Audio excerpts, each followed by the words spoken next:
Musi river front లో ఉన్న వాళ్లకు తప్పకుండా పునరావాసం కల్పిస్తామని సీఎం రేవంత్ రెడ్డి స్పష్టం చేశారు. మూసీ బాధితులకు కేటీఆర్ ఈటల మాయమాటలు చెప్పి ఆందోళనలు చేసేలా రెచ్చగొడుతున్నారని అన్నారు.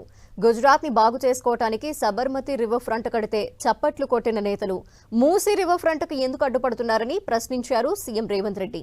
రవీంద్ర భారతిలో జరిగిన కాకా జయంతి వేడుకలకు హాజరైన సీఎం రేవంత్ రెడ్డి ఈ వ్యాఖ్యలు చేశారు.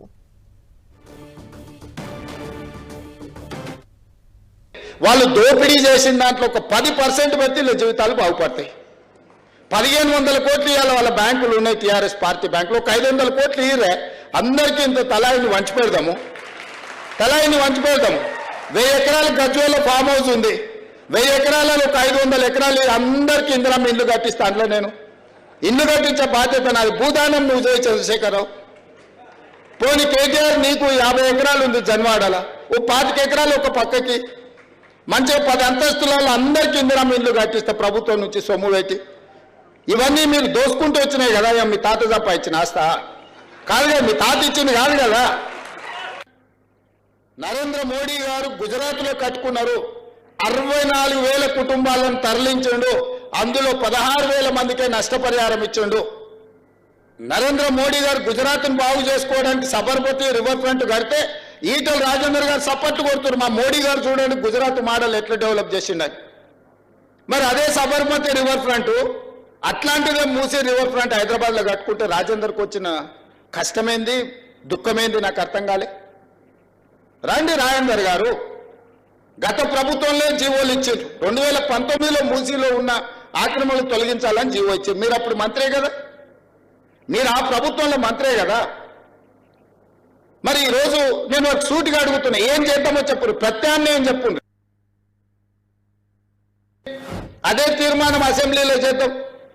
మీరు కాళేశ్వరం మింగడానికి 1,00,000 కోట్లు మీ ఒక్క కుటుంబమే మింగింది కదా. ఈ మూసీలో ఉన్న వాళ్ళందరినీ ఆదుకుంటే కూడా 10,000 కోట్లు కావు. ఒకవేళ 10,000 కోట్లు పేదల కోసం ఖర్చు పెట్టడానికి ప్రభుత్వానికి మన దరిద్రం ఉందా? నేను స్పష్టంగా బీఆర్ఎస్ బీజేపీ నాయకులకు సూచన చేస్తున్నా. ముఖ్యంగా ఈటల రాజేందర్ గారికి, కేటీ రామారావు గారికి, హరీష్ రావు గారికి నేను సూచన చేస్తున్నా. మీరు ముగ్గురు రాండి సెక్రటేరియట్. నేను మా ఉప ముఖ్యమంత్రి గారు కూర్చుంటాం. అధికారులు అందరినీ పిలిపిస్తా. ప్రణాళికలన్నీ ప్రజలకు చూపిద్దాం.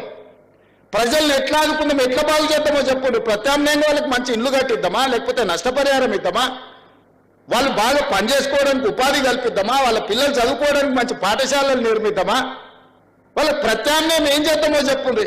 లేదు అంటే ఇట్లనే వదిలేసి మూసేద్దాం, అది కూడా చెప్పండి. అందరం కూడా వారసులమే. వారి ఆలోచనతోని రాష్ట్ర ప్రభుత్వం నడవాలి అనేది నా ఆకాంక్ష.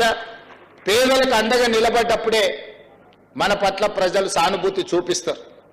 అందుకే ఈరోజు నేను స్పష్టంగా మూసీ పరివాహక ప్రాంతంలో ఉన్న పేదలకు ఒక మాట ఇవ్వదలుచుకున్నా. మిమ్మల్ని ఎవరిని నిర్వాసితులను చేయము, మిమ్మల్ని అనాథలను చేయము. తప్పకుండా మిమ్మల్ని ఆదుకునే విధంగా మీకు ప్రత్యామ్నాయం ఏర్పాట్లు చేసే బాధ్యత రాష్ట్ర ప్రభుత్వం తీసుకుంటుంది. మూసీ రివర్ బెడ్ లో ఉన్న కష్టాలలో ఇక్కడికి వచ్చి ఆ మూసీ మురికిలో దోమలకు అక్కడుండే కాలుష్యమైన వాతావరణంలో కూడా ఉంటున్నారు, నివసిస్తున్నారు. అంటే నిజంగా వాళ్ళు అత్యంత నిరుపేదలు. ఏ ఆదరణ లేక ఏమి చేయాలనో తెలియకనే వాళ్ళు అక్కడ నివసిస్తున్నారు. బఫర్ జోన్లో ఉన్న వాళ్ళు కూడా డబ్బులు ఉన్న వాళ్ళు కాదు, వాళ్ళు పేదవాళ్ళు.